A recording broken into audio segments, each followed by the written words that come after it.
नमस्कार साथियों, दक्ष क्लासेस के YouTube चैनल पर फिर से आपका स्वागत है। और सामान्य हिंदी की इस सीरीज में जैसे आप देख पा रहे होंगे, आज बहुत शानदार MCQ यानी बहुविकल्पीय प्रश्न हम भाषा का उद्भव और विकास से जुड़े हुए कवर करने वाले हैं। अभी तक हमने जो थ्योरी सेशन पढ़ा था भाषा के उद्भव और विकास को लेकर के, तो भाषा का उद्भव और विकास हमारा पूरा हो गया है। अब इससे जुड़े हुए जितने भी बहुविकल्पीय प्रश्न बनते हैं, बहुत शानदार प्रश्न मैं आपके लिए लेकर के आया हूं, तो तैयार हो जाइए और 50 प्रश्नों की एक श्रृंखला में अपने आप को आजमाइए कि आपने अभी तक हमसे जुड़ के क्या पढ़ा है, कितना याद है, पेपर में टिक हो रहा है या नहीं हो रहा है। तो चलिए शुरू करते हैं। 50 बहुत शानदार प्रश्न मैं आपके लिए लेकर के आया हूं, बिल्कुल तैयार हो जाइए आप। चलिए बिना देरी करे शुरू करते हैं। ये रहा पहला प्रश्न आपकी स्क्रीन पर, बहुत शानदार प्रश्न है।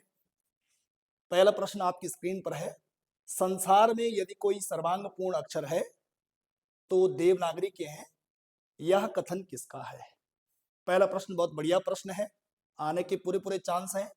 पहला ऑप्शन है मैक्स मुलर, दूसरा है स्लो डुप्लायन, तीसरे ग्रियर्सन और चौथा है पिटमैन। लगाइए टिक फटाफट करके, कौन सा प्रश्न आंसर हो सकता है, इस प्रश्न का आंसर क्या हो सकता है, लगाइए फटाफट 4 विकल्पों में। चलिए सही आंसर हो जाएगा इसका सही आंसर हो जाएगा, लगाइए फटाफट पिटमैन। जिन्होंने पिटमैन टिक करा हुआ है, सर आइजैक पिटमैन ने, इन्होंने कहा था कि संसार में यदि कोई सर्वांग पूर्ण अक्षर है तो देवनागरी के हैं, ये कथन किसका है, पिटमैन का। उसके अलावा मैक्स मुलर को लेकर के एक प्रश्न आप याद रखना, एक पुस्तक है इनकी जिसका नाम है साइंस ऑफ लैंग्वेज। क्या नाम है, साइंस ऑफ लैंग्वेज। ये पुस्तक किसकी है, मैक्स मुलर की।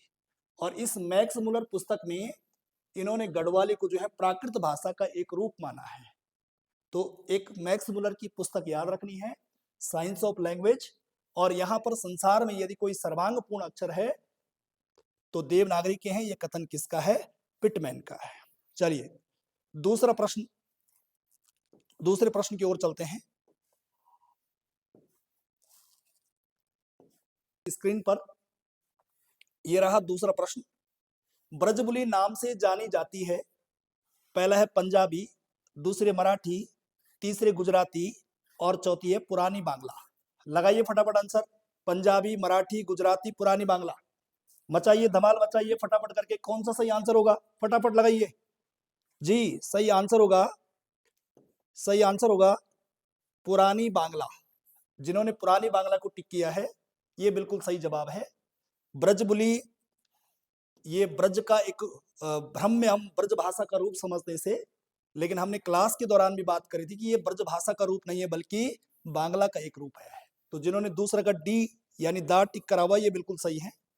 चलिए आगे बढ़ते हैं। नेक्स्ट तीसरा प्रश्न, वर्ष 1955 में गठित प्रथम राजभाषा आयोग के अध्यक्ष कौन थे। बहुत आसान प्रश्न है, बहुत शानदार प्रश्न है, पेपरों में बार बार आता है कि 1955 में गठित प्रथम राजभाषा आयोग के अध्यक्ष कौन थे। बीजी खैर, जीबी पंत, सुनीति कुमार चटर्जी और सुबोरोयन। बताइए फटाफट करके कौन सा सही आंसर होगा। सही आंसर होगा बीजी खैर। कौन सा हो जाएगा, बीजी खैर। जिन्होंने बीजी खैर टिक करा हुआ है उनका सही आंसर है बीजी खैर। बीजी खैर, बीजी खैर जिनका आंसर है भाई वो बिल्कुल सही है। चलिए अगले प्रश्न की ओर चलते हैं। चौथा प्रश्न ये रहा, संविधान के अनुच्छेद 351 में किस विषय का वर्णन है। आर्टिकल 351, अनुच्छेद 351 में किस विषय का वर्णन है। संघ की राजभाषा, उच्चतम न्यायालय की भाषा, पत्राचार की भाषा और हिंदी के विकास के लिए निर्देश। हिंदी के विकास के लिए निर्देश। कौन सा सही आंसर होगा भाई, लगाइए फटाफट आंसर, कौन सा सही आंसर होगा। 4 विकल्प आपके सामने हैं जी। जो डी की तरफ जा रहे हो बिल्कुल सही है। हिंदी के विकास के लिए निर्देश दिए गए हैं संघ को आर्टिकल 351 में। आगे बढ़ते हैं। अगला प्रश्न ये रहा आपकी स्क्रीन पर, हिंदी की विशिष्ट बोली ब्रजभाषा, हिंदी की विशिष्ट बोली ब्रजभाषा किस रूप में सबसे अधिक प्रसिद्ध है? लगाइए फटाफट करके। रामलीला, दूसरा है नाट्य भाषा, तीसरा है गद्य भाषा और चौथा है काव्य भाषा। लगाइए आंसर, फटाफट लगाइए आंसर। जी, जिनका डी जवाब है काव्य भाषा, बिल्कुल सही है, काव्य भाषा वाला सही है भाई। चलिए नेक्स्ट प्रश्न अगला, फटाफट गोली की रफ्तार से प्रश्न मिलेंगे आपको। आधुनिक भारतीय आर्य भाषाओं का विकास किस भाषा से हुआ है? सौरसेनी, मागधी, प्राकृत, अपभ्रंश। लगाइए फटाफट सही आंसर। जी, डी की तरफ जो जा रहे हो बिल्कुल सही है, अपभ्रंश। आधुनिक आर्य भाषाओं का जो विकास हुआ है ये किससे हुआ है? अपभ्रंश से हुआ है। चलिए आगे फटाफट करके अगला प्रश्न, ये रहा आपकी स्क्रीन पर 7वां प्रश्न। निम्न में से कौन सी भाषा देवनागरी लिपि में लिखी जाती है? डोगरी, उड़िया, मराठी, सिंधी। लगाइए भाई फटाफट आंसर। 7वां का सही आंसर क्या होगा? डोगरी, उड़िया, मराठी, सिंधी। सही आंसर बताइए। जी, सी जवाब जिनका है मराठी, ये बिल्कुल सही है। चलिए अगला प्रश्न, 8वां प्रश्न बहुत शानदार प्रश्न है। हिंदी भाषा का कौन सा रूप मानक हिंदी के रूप में स्वीकार किया गया है? पूर्वी हिंदी, पहाड़ी हिंदी, खड़ी बोली, दक्षिणी हिंदी। लगाइए भाई फटाफट आंसर। हिंदी भाषा का कौन सा रूप मानक हिंदी के रूप में स्वीकार किया गया है? जी, जो सी जवाब है सा, बिल्कुल खड़ी बोली, बिल्कुल सही आंसर है। अगला प्रश्न ये रहा आपकी स्क्रीन पर। भाषा विज्ञान की दृष्टि से हिंदी किस प्रकार की भाषा है? भाषा विज्ञान की दृष्टि से हिंदी किस प्रकार की भाषा है? वियोगात्मक, संवेगात्मक, श्लिष्ट योगात्मक, अश्लिष्ट योगात्मक। लगाइए भाई फटाफट आंसर लगाइए। जी, वियोगात्मक वाले जो हैं वो बिल्कुल सही हैं, ए जवाब जिनका है वो बिल्कुल सही है। हमने पीछे भी बात करी थी, संस्कृत संयोगात्मक है और हिंदी कैसी है? वियोगात्मक है। आगे बढ़ते हैं अगले प्रश्न की ओर फटाफट करके। भाषाई आधार पर सर्वप्रथम किस राज्य का गठन हुआ? पंजाब, जम्मू कश्मीर, आंध्र प्रदेश, राजस्थान। जी, आंध्र प्रदेश में जा रहे हैं, बिल्कुल सही आंसर है आंध्र प्रदेश। 1 अक्टूबर 1953 को भाषा के आधार पर गठित पहला राज्य कौन सा है? आंध्र प्रदेश। चलिए अगला प्रश्न, 11वां प्रश्न आपकी स्क्रीन पर। भाषा की सबसे छोटी इकाई कौन सी है? भाषा की सबसे छोटी इकाई कौन सी है? शब्द, व्यंजन, स्वर, वर्ण। लगाइए सही आंसर फटाफट, बहुत आसान प्रश्न है। लगाइए लगाइए फटाफट लगाइए, बहुत आसान प्रश्न है, सबको आना चाहिए। जी, आंसर होगा वर्ण। भाषा की सबसे छोटी इकाई कौन सी है? वर्ण। अगर ध्वनि होता तो ध्वनि आंसर होता सही, लेकिन अगर ध्वनि नहीं है तो वर्ण आंसर सही होगा। ठीक है जी, चलिए आगे बढ़ते हैं। यहाँ पर हम एक्सप्लेन पे नहीं जाएंगे, फटाफट आगे बढ़ेंगे। प्रश्नों की संख्या 50 है। आगे बढ़ेंगे अगला 12वां प्रश्न। भारत में हिंदी भाषा को आप किस वर्ग में रखेंगे? राजभाषा, राष्ट्रभाषा, विभाषा, तकनीकी भाषा। लगाइए लगाइए आंसर लगाइए फटाफट करके, कहाँ रखेंगे आप? जी, राजभाषा वाले बिल्कुल सही है, जिनका राजभाषा है बिल्कुल सही है। आगे बढ़ते हैं अगला प्रश्न, 13वां प्रश्न ये रहा। बघेली बोली का संबंध किस उपभाषा से है? राजस्थानी, दूसरा है पूर्वी हिंदी, तीसरे पश्चिमी हिंदी और डी है बिहारी। लगाइए लगाइए लगाइए बघेली, बघेली। जी, बी जवाब जिनका सही है। ए बी सी पढ़ा था हमने, ए बी सी, अवधी, बघेली, छत्तीसगढ़ी, पूर्वी हिंदी से है।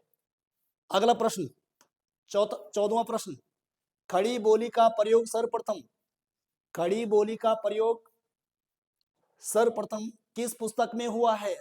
सर्वप्रथम किस पुस्तक में हुआ है खड़ी बोली का? पहला ऑप्शन भक्ति सागर, दूसरा काव्य सागर, तीसरा सुख सागर और चौथा प्रेम सागर। लगाइए लगाइए फटाफट लगाइए भाई आंसर। 14वां का सही आंसर क्या होगा? लगाइए लगाइए फटाफट लगाइए। 14वां का सही जवाब जी, दा वाला बिल्कुल सही है, प्रेम सागर। लल्लू लाल की है, लल्लू लाल की, लल्लू लाल की पुस्तक है। लल्लू लाल ने जब प्रेम सागर लिखी थी, इसकी भूमिका में इन्होंने जो है खड़ी बोली शब्द का सर्वप्रथम प्रयोग किया था। आगे देखो अगला प्रश्न, 15वां प्रश्न रहा। भाषा की अभिव्यक्ति के कितने रूप हैं? हमने पढ़ा था अभिव्यक्ति के आधार पर भाषा के कितने रूप होते हैं? 3, 4, 2, 5। जी, बताइए बताइए फटाफट सही आंसर कौन सा होगा? भाषा की अभिव्यक्ति के कितने रूप हैं? लगाइए भाई आंसर, आंसर लगाइए। जी, आ वाला बिल्कुल सही है, मौखिक, लिखित और सांकेतिक, 3 प्रकार से अभिव्यक्ति होती है। आगे बढ़ते हैं अगला प्रश्न, 16वां प्रश्न। 16वां प्रश्न ये रहा। भाषा की अभिव्यक्ति के कितने रूप हैं? भाषा की अभिव्यक्ति के कितने रूप होते हैं? लगाइए लगाइए फटाफट सही आंसर। आंसर लगाइए। जी, आ वाला बिल्कुल सही है, मौखिक, लिखित और सांकेतिक, 3 प्रकार से अभिव्यक्ति होती है। आगे बढ़ते हैं अगला प्रश्न, अगला प्रश्न देखिए, 16वां प्रश्न, मौखिक भाषा की मूलभूत इकाई कौन सी है भाई? ध्वनि, लिपि, वर्ण और संज्ञा। लगाइए सही आंसर क्या होगा। मौखिक भाषा की मूलभूत इकाई कौन सी है? आंसर होगा पहला ध्वनि। मौखिक भाषा की मूलभूत इकाई आंसर हो जाएगा ध्वनि। और अगर लिखित भाषा की मूलभूत इकाई पूछता तब आंसर क्या होता है? वर्ण। तो हम यहां पर हमारा आंसर क्या हो जाएगा? ध्वनि। आगे बढ़ते हैं। 17वां प्रश्न ये रहा आपकी स्क्रीन पर।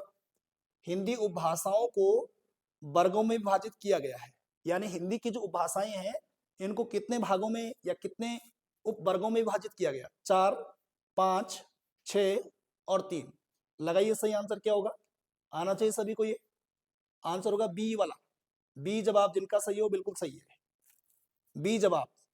5 उपभाषाओं में हिंदी को बांटा गया है। उपभाषाओं को, हिंदी की उपभाषाओं को कितने वर्गों में रखा गया है? आंसर होगा 5। आगे बढ़ते हैं। अगला प्रश्न देखो 18वां। सूरदास निम्न में से किस बोली के श्रेष्ठ कवि हैं? सूरदास निम्न में से किस बोली के श्रेष्ठ कवि हैं भाई? पहला ऑप्शन है अवधी, दूसरा है ब्रजभाषा, तीसरा है खड़ी बोली और चौथा है मैथिली। सही आंसर हो जाएगा बी ब्रजभाषा। सूरदास ब्रजभाषा के बहुत ही सशक्त कवि हैं और रीतिकाल में ब्रजभाषा का एक छत्र राज रहा है, लेकिन सूरदास एक भक्तकालीन कवि हैं और ब्रजभाषा के एक सशक्त कवि माने जाते हैं। अगला प्रश्न देखिए 19वां। भाषा कौशल के कितने चरण हैं? 4, 2, 5 और 3। तो आंसर आएगा भाषा के कितने कौशल होते हैं भाई? कितने कौशल होते हैं भाई भाषा के? बताइए फटाफट सही आंसर लगाइए अपना। लगाइए सही आंसर लगाइए। भाषा के कितने कौशल होते हैं? जी, जिनका ए जवाब है वो बिल्कुल सही है। भाषा के 4 कौशल होते हैं। ट्रिक हमने बताई थी, सब पल। सुनना, बोलना, पढ़ना और लिखना, ये भाषा के 4 कौशल हैं। अगला प्रश्न देखो 20वां प्रश्न। प्रथम देश भाषा कहा जाता है। हमने पढ़ ली थी क्लास में कि प्रथम देश भाषा किसे बोलते हैं। प्रथम देश भाषा, प्रथम जन भाषा, ये सारी बात हो रखी है हमारी। प्राकृत को, पाली को, संस्कृत को या हिंदी को? कौन सा सही आंसर होगा? प्रथम देश भाषा। बी जवाब जिनका सही है, बी जवाब जिन्होंने दिया है बिल्कुल सही है, पाली को। और प्रथम अगर जन भाषा बोलते हैं तब आंसर होगा संस्कृत। प्रथम जन भाषा बोलेंगे तो संस्कृत, और प्रथम देश भाषा बोलेंगे तो आंसर होगा पाली। जी, तो इसका सही आंसर हो जाएगा बी। बी जवाब वाले बिल्कुल सही है। आगे चलिए अगला प्रश्न 21वां। हिस्टोरिकल ग्रामर ऑफ अपभ्रंश के लेखक कौन है? ए है डॉक्टर तगारे, दूसरा है ज्योतिरेश्वर ठाकुर, अगला है डॉक्टर कीथ, अगला है स्वयंभू। सही आंसर हो जाएगा डॉक्टर तगारे। ये बिल्कुल सही आंसर हो जाएगा। हिस्टोरिकल ग्रामर ऑफ अपभ्रंश के लेखक कौन है? डॉक्टर तगारे साहब हैं। आगे बढ़िए 22वां प्रश्न। 22वां प्रश्न देखिए, बहुत शानदार प्रश्न है, बहुत टफ भी है, लेकिन हमने कवर करा हुआ इसको। जिन्होंने क्लास पढ़ी होगी उनको आंसर आ रहा होगा। अपभ्रंश को राणा, अपभ्रंश को राणा भाषा किसने कहा? पहला है स्वयंभू, दूसरा है किशोरीलाल दास वाजपेयी, अगला है आचार्य रामचंद्र शुक्ल और अगला है डॉक्टर भयाणी। लगाइए सही आंसर क्या होगा। लगाइए। अपभ्रंश को राणा भाषा किसने कहा? जिन्होंने बा जवाब दिया है ये बिल्कुल सही है, किशोरीलाल दास वाजपेयी ने अपभ्रंश को राणा भाषा कहा है। आगे बढ़ते हैं 23वां प्रश्न। स्वयंभू को अपभ्रंश का कालिदास किसने कहा? स्वयंभू को अपभ्रंश का कालिदास किसने कहा? अपभ्रंश का कालिदास किसने कहा? बहुत शानदार प्रश्न है भाई, बहुत टफ प्रश्न है। डॉक्टर तगाड़े, डॉक्टर भयाणी, धनपाल और रामकुमार वर्मा। लगाइए सही आंसर क्या होगा। जी, आंसर हो जाएगा डॉक्टर भयाणी, जिन्होंने आंसर दिया बिल्कुल सही है। अगला प्रश्न, निम्न में से कौन सी इकार बहुला बोली है? लगाइए भाई, इकार बहुला बोली कौन सी है? हमने क्लास में पढ़ा है कि इकार बहुला, आकार बहुला, ओकार बहुला, सब कवर करा हुआ हमने। निम्न में से कौन सी इकार बहुला है? इकार बहुला बताना है, जिसमें इकार बहुला मतलब जिसमें ई लास्ट में होता होगा। आंसर होगा ए वाला, भोजपुरी वाला। जिन्होंने आंसर दिया वो बिल्कुल सही है। आगे बढ़ते हैं। 25वां प्रश्न है, निम्न में से बताइए कौन सी उत्तरी राजस्थानी है? निम्न में से बताइए कौन सी उत्तरी राजस्थानी है? मेवाती, मारवाड़ी, मालवी, जयपुरी। ए वाला जिन्होंने आंसर दिया, ए जिन्होंने आंसर दिया, ए मेवाती, ये बिल्कुल सही है। ये कौन सी है? उत्तरी। ठीक है जी। उसके अलावा जो मारवाड़ी है ये बोली जाती है पश्चिम की तरफ, ये पश्चिमी है। जो मालवी है ये दक्षिणी है, और जो जयपुरी है ये पूर्व की तरफ बोली जाती है। तो ये पूर्वी राजस्थानी, दक्षिणी राजस्थानी, पश्चिमी राजस्थानी और उत्तरी राजस्थानी है। तो यहाँ पर प्रश्न पूछा था कि निम्न में से बताइए कौन सी उत्तरी राजस्थानी है, तो हमारा आंसर क्या होगा? मेवाती। आगे बढ़ते हैं, अगला प्रश्न। आधुनिक आर्य भाषाओं का वर्गीकरण सबसे पहले किसने किया था? पहला अमीर खुसरो, पहला ऑप्शन है अमीर खुसरो, दूसरा है ग्रियर्सन, तीसरा है अबू सईद, और चौथा है हरनल साहब। लगाइए कौन सा आंसर सही होगा। यहां पर आधुनिक कर दीजिए आप। आधुनिक आर्य भाषाओं का वर्गीकरण सबसे पहले किसने किया? आंसर होगा इसका डी वाला, 1880 में। 1880 1880 में डॉक्टर हर्नल ने सबसे पहले जो है आधुनिक आर्य भाषाओं का वर्गीकरण किया था। आगे बढ़ते हैं। अगला प्रश्न ये रहा, निम्न में से पश्चिमी हिंदी की बोली नहीं है। बताना है कि पश्चिमी हिंदी की बोली नहीं है। लगाइए लगाइए फटाफट। पश्चिमी हिंदी की बोली नहीं है। यहां पर नहीं याद रखना आप कि नहीं पूछा हुआ है, और पश्चिमी हिंदी की बात कर रहे हैं कि पश्चिमी हिंदी की बोली नहीं है। तो आंसर हो जाएगा, देखो, अवधी, कौरवी, ब्रज, बांगरू। कौन सा होगा? आंसर हो जाएगा पहला अवधी। ठीक है जी। अवधी, बघेली, छत्तीसगढ़ी ये पूर्वी हिंदी का है, ये पूर्वी हिंदी से है, जबकि बाकी जो है पश्चिमी हिंदी से है। अगला प्रश्न देखिए, संदेश रासक के रचनाकार कौन है? संदेश रासक के रचनाकार कौन है? लगाइए आंसर। संदेश रासक के रचनाकार कौन है जी? संदेश रासक पुस्तक के लेखक कौन है? अब्दुल रहमान, अब्दुल रहमान, धनपाल, विद्यापति, स्वयंभू। आंसर हो जाएगा अब्दुल रहमान। इसको अधहमान के नाम से भी जानते हैं, अधहमान भी इसका नाम मिलता है, अधहमान। तो संदेश रासक अधयमान या फिर अब्दुल रहमान की है। अगला प्रश्न, पैसाची कौन सी भाषा, पैसाची से कौन सी भाषा विकसित हुई है? पैसाची, पहला ऑप्शन है मराठी, दूसरे गुजराती, तीसरे पंजाबी, अगले राजस्थानी। लगाइए सही आंसर। आंसर हो जाएगा पंजाबी। हमने ट्रिक बताई थी आपको, पर्पल या पैपल। पा मतलब पैसाची, पा मतलब पंजाबी, और ला मतलब लहंदा। तो पैसाची से पंजाबी और लहंदा निकली हुई है। अगला प्रश्न, खड़ी बोली को कौरवी नाम किसने दिया? पहला ऑप्शन है राहुल सांकृत्यायन, दूसरा है ग्रियर्सन, तीसरा है आचार्य शुक्ल, और चौथा है सुनीति कुमार चटर्जी। आंसर क्या हो जाएगा? ए जवाब जिन्होंने दिया वो बिल्कुल सही है। राहुल सांकृत्यायन ने खड़ी बोली को जो है कौरवी नाम दिया, हम पढ़ चुके हैं पहले। अगला प्रश्न, जिन्होंने क्लास पूरी देखी है ईमानदारी से, उनको लगभग लगभग सभी प्रश्न आ रहे होंगे, एक आध दो प्रश्न नहीं आ रहे होंगे। प्राचीन नागरी लिपि का विकास हुआ है। चार ऑप्शन आपके सामने है। पहला है गुरुमुखी लिपि, दूसरा है रोमन लिपि, तीसरा है कुटिल लिपि, और चौथा है गुप्त लिपि। बताना है कि नागरी लिपि का विकास किससे हुआ है। जी, जिनका डी जवाब है गुप्त लिपि, ये बिल्कुल सही है। नहीं, गुप्त नहीं, बा जवाब जिन्होंने दिया कुटिल लिपि। जिन्होंने कुटिल लिपि आंसर दिया ये बिल्कुल सही है, ये वाला सही आंसर होगा कुटिल लिपि। आगे बढ़ते हैं। नागरी लिपि सुधार समिति के संयोजक कौन थे? लगाइए भाई फटाफट करके।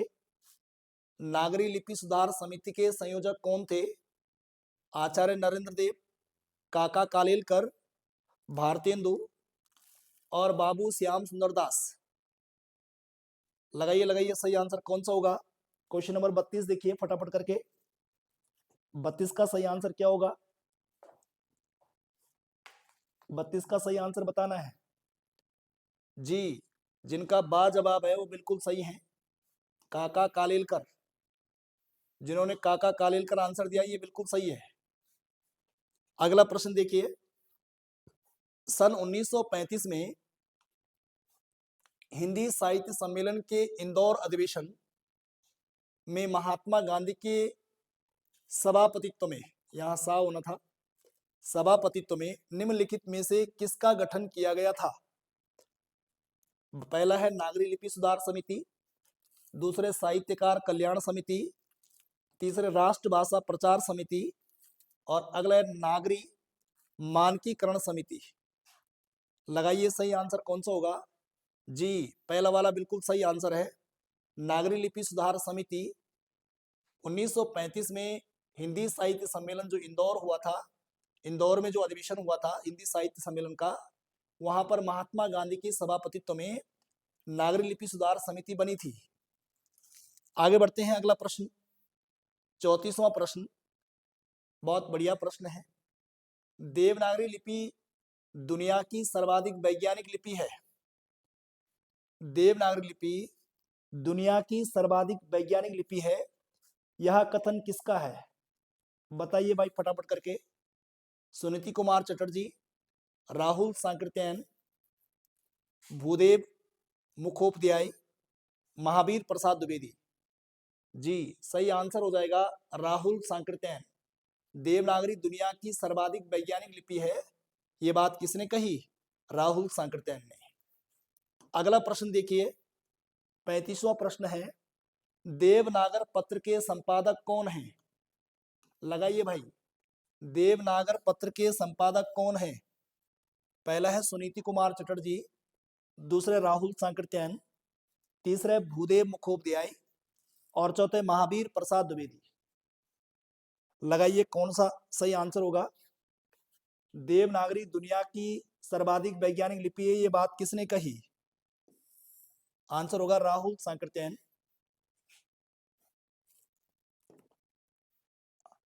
प्रश्न ये था देवनागर पत्र का संपादक कौन था, तो आंसर होगा इसका मदन मोहन मालवीय। देवनागर पत्र के संपादक कौन है? आंसर होगा इधर बी सा वाला लिखा हुआ है, मदन मोहन मालवीय। आगे बढ़ते हैं। अगला प्रश्न 36वां। देवनागरी ने विराम चिन्ह किससे ग्रहण किए? रोमन लिपि से, सैंधव लिपि से, ब्रह्मी लिपि से या खरोष्टी लिपि से? देवनागरी ने विराम चिन्ह किससे ग्रहण किए, किस लिपि से ग्रहण किए? आंसर होगा रोमन लिपि से। आगे बढ़ते हैं। 37वां प्रश्न है। उत्तर प्रदेश सरकार की देवनागरी लिपि सुधार समिति के अध्यक्ष थे। उत्तर प्रदेश सरकार की देवनागरी लिपि सुधार समिति के अध्यक्ष कौन थे? Question number 37। देखिए भाई फटाफट कौन सा सही आंसर होगा, बताइए फटाफट। राम मनोहर लोहिया, भारतेंदु बाबू हरिश्चंद्र, डॉक्टर सुनीति कुमार चटर्जी और नरेंद्र देव। डी वाला जवाब बिल्कुल सही है, आचार्य नरेंद्र देव। अगला क्वेश्चन देखिए। निम्न में से किसने आ के आधार पर स्वरों का लेखन इस प्रकार से किया है, यानी आ की बाराखड़ी दी है। आ की बाराखड़ी का सुझाव किसने दिया जी? हिंदी साहित्य सम्मेलन प्रयाग ने, हिंदी साहित्य सम्मेलन प्रयाग ने, नागरी प्रचारणी सभा काशी ने, कोलकाता के शारदा चरण मित्र ने और महाराष्ट्र के सावरकर बंधुओं ने। लगाइए क्या आंसर होगा जी। ये डी वाला जवाब बिल्कुल सही है, महाराष्ट्र के सावरकर बंधुओं ने जो है आ की बाराखड़ी दी है। आगे बढ़ते हैं। अगला प्रश्न ये रहा। देवनागरी का मानकीकरण किसने किया? बहुत शानदार प्रश्न है भाई। देवनागरी का मानकीकरण किसने किया? कोई सा भी एग्जाम हो जो जहां हिंदी आती है, सभी पेपरों के लिए काम आएगा भाई। ये सभी पेपरों के लिए बहुत आपकी हेल्प करेगा। देवनागरी का मानकीकरण किसने किया? केंद्रीय हिंदी निदेशालय भारत सरकार ने, दूसरे नागरिक प्रचारणी सभा ने, राजभाषा आयोग भारत सरकार ने, और अगला संघ लोक सेवा आयोग ने। क्या आंसर होगा जी? जिनका ये ए जवाब है, आ जवाब, केंद्रीय हिंदी निदेशालय भारत सरकार ने, केंद्रीय हिंदी निदेशालय भारत सरकार ने देवनागरी का मानकीकरण किया जी। आगे बढ़ते हैं, अगला प्रश्न, निम्न में से कौन सी भाषा देवनागरी लिपि में लिखी जाती है? देवनागरी लिपि में इन चार विकल्पों में से कौन सी भाषा है जो लिखी जाती है? बताइए फटाफट करके। बांग्ला, पंजाबी, बांग्ला, पंजाबी, मराठी, गुजराती। जी सही आंसर होगा सी, मराठी। मराठी देवनागरी है इनमें से। पंजाबी हम बात कर चुके हैं, गुरुमुखी लिपि। आगे देखिए अगला प्रश्न, 41वां प्रश्न है 41। उत्तर प्रदेश सरकार द्वारा गठित लिपि सुधार परिषद की 28-29 नवंबर 1953 को हुई बैठक की अध्यक्षता किसके द्वारा की गई? तत्कालीन उपराष्ट्रपति डॉक्टर जाकिर हुसैन, तत्कालीन उपराष्ट्रपति डॉक्टर जाकिर हुसैन, तत्कालीन उपराष्ट्रपति सर्वपल्ली राधाकृष्णन, तत्कालीन उपराष्ट्रपति बीबी गिरी, और तत्कालीन उपराष्ट्रपति बीडी जत्ती। लगाइए सही आंसर क्या होगा? ये बी वाला सही आंसर होगा भाई। जिन्होंने बा लगाया, तत्कालीन उपराष्ट्रपति डॉक्टर सर्वपल्ली राधाकृष्णन की अध्यक्षता में 28-29 नवंबर को जो है लिपि सुधार परिषद बैठक की अध्यक्षता करी थी। किसने? सर्वपल्ली राधाकृष्णन ने। आगे बढ़ते हैं, अगला प्रश्न ये रहा, संघ की राजभाषा और लिपि देवनागरी होगी, यह संविधान के किस अनुच्छेद में वर्णित है? चार ऑप्शन यहां भी आपके सामने है। आर्टिकल 343, आर्टिकल 344, आर्टिकल 345, या लास्ट है आर्टिकल 346। बताइए भाई, अनुच्छेद 343, 44, 45, 46 सभी को आता है? ए जवाब, अनुच्छेद 343 के फर्स्ट में लिखा हुआ है कि संघ की राजभाषा हिंदी होगी और लिपि देवनागरी होगी 343 के ए के अनुसार। तो पहला वाला सही आंसर है। अगला क्वेश्चन देखिए, किस विद्वान ने देवनागरी लिपि के स्थान पर रोमन लिपि स्वीकार करने का सुझाव दिया? बताइए भाई, किस विद्वान ने देवनागरी लिपि के स्थान पर रोमन लिपि स्वीकार करने का सुझाव दिया? सुनीति कुमार चटर्जी, काका कालेलकर, महात्मा गांधी, और विनोबा भावे। सही आंसर होगा ए, सुनीति कुमार चटर्जी ने देवनागरी लिपि के स्थान पर थोड़ा बहुत परिवर्तन करके रोमन लिपि को स्वीकार करने का सुझाव दिया था। अगला प्रश्न ये रहा आपकी स्क्रीन पर, निम्न में से कौन सी विशेषता देवनागरी में नहीं है? इसमें जैसा उच्चारण है वैसा ही लिखा जाता है। बी है इसमें, इसमें एक ध्वनि के लिए एक ही प्रतीक है। और सी है, शिरोरेखा का प्रयोग महत्वपूर्ण है। और डी है, इसमें विकास की दृष्टि से यह लिपि ब्रह्मी एवं खरोष्टी की समकालीन है। इनमें बताना यह है कि विशेषता देवनागरी की नहीं है। जो निम्न में से इनमें से कौन सी विशेषता देवनागरी में नहीं है वो बतानी है आपको। चार विकल्प आपके सामने हैं, देखिए फटाफट करके लगाइए। जो दा की तरफ जा रहे हैं ये बिल्कुल सही है। विकास की दृष्टि से यह लिपि ब्रह्मी एवं खरोष्टी की समकालीन नहीं है, यहाँ समकालीन है बोला हुआ है। ठीक है जी, खरोष्टी लिपि बहुत पुरानी है, ब्रह्मी लिपि भी बहुत पहले की है। ब्रह्मी से फिर है ना उत्तरी ब्रह्मी आई, फिर हमने जो है यहाँ पर आगे लिपि विकास पढ़ा था, गुप्त लिपि, कुटिल लिपि, तब जाकर के जो है आगे देवनागरी लिपि आई है। तो ये वाली बात गलत है, बाकी ये सब ठीक है। अगला प्रश्न ये रहा, पंजाबी की लिपि क्या है? रोमन, बांग्ला, देवनागरी लिपि, तमिल। लगाओ भाई, इनमें से कौन सा लगाएंगे आप? कौन सा आंसर लगाएंगे इनमें से? ये रहा आपका प्रश्न, पंजाबी की लिपि। पंजाबी की लिपि कौन सी इनमें से? जी, इनमें से कोई भी आंसर नहीं है, ये भी नहीं है, ये भी नहीं है, ये भी नहीं है, ये भी नहीं है। जी, पंजाबी किसमें है भाई? गुरुमुखी लिपि। और गुरुमुखी लिपि का आविष्कार किसने किया? गुरु अंगद देव ने। गुरु अंगद देव ने। आगे बढ़ते हैं, अगला प्रश्न। ये स्टार है भाई सबके लिए, यहाँ ऑप्शन में आंसर नहीं था। आगे देखो अगला प्रश्न। कोंकणी भाषा की लिपि है, कोंकणी की लिपि बतानी भाई, बताओ फटाफट करके। रोमन, कोंकणी की बतानी, कोंकणी भाषा की कौन सी लिपि है? रोमन है, बांग्ला है, देवनागरी है या तमिल है? ये सही होगा इसका देवनागरी। देवनागरी बिल्कुल सही आंसर होगा। ये लो अगला प्रश्न। 1947 में उत्तर प्रदेश सरकार ने देवनागरी लिपि सुधार समिति का गठन किया था, जिसके अध्यक्ष कौन थे? बताइए भाई फटाफट करके। पहला है सर्वपल्ली राधाकृष्णन, दूसरा है काका कालेलकर, तीसरा है नरेंद्र देव और चौथा इनमें से कोई नहीं। लगाइए लगाइए सही आंसर कौन सा होगा, लगाइए भाई फटाफट। 1947 में उत्तर प्रदेश सरकार ने देवनागरी लिपि सुधार समिति का गठन किया था, जिसके अध्यक्ष कौन थे? आंसर होगा नरेंद्र देव, आचार्य नरेंद्र देव। आचार्य नरेंद्र देव की अध्यक्षता में गठित हुई थी ये कौन सी लिपि सुधार समिति? कब? 1947 में। अगला प्रश्न लीजिए। निम्न में से कौन सी लिपि दाईं से बाईं की ओर लिखी जाती है? ध्यान क्या रखना है, दाईं से बाईं की ओर, दाएं से बाईं की ओर इन चार में से कौन सी लिखी जाती है? देवनागरी, ब्रह्मी, खरोष्टी। सही आंसर होगा सा, खरोष्टी लिपि है भाई। देवनागरी बाएं से लिखी जाती है, बाएं से दाएं लिखी जाती है। ये ब्रह्मी भी सेम सेम है, लेकिन जो खरोष्टी है ये दाएं से बाईं ओर लिखी जाती है। अगला प्रश्न लीजिए, आज का लास्ट प्रश्न है। महात्मा गांधी के हरिजन सेवक पत्र में किसके द्वारा सुझाई गई बाराखड़ी का प्रयोग किया जाता था? महात्मा गांधी के हरिजन सेवक पत्र में किसके द्वारा सुझाई गई बाराखड़ी का प्रयोग किया जाता था? नरेंद्र देव, बाल गंगाधर तिलक, काका कालेलकर और इनमें से कोई नहीं। बताइए भाई फटाफट करके कौन सा सही आंसर होगा।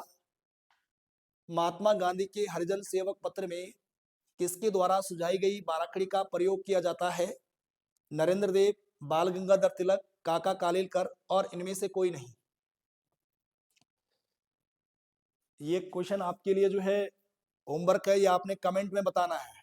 इसका आंसर क्या होगा ये आप जरूर कमेंट करिए, कौन सा सही आंसर होगा। चलिए आज के लिए इतना करते हैं, बहुत बहुत धन्यवाद आपका।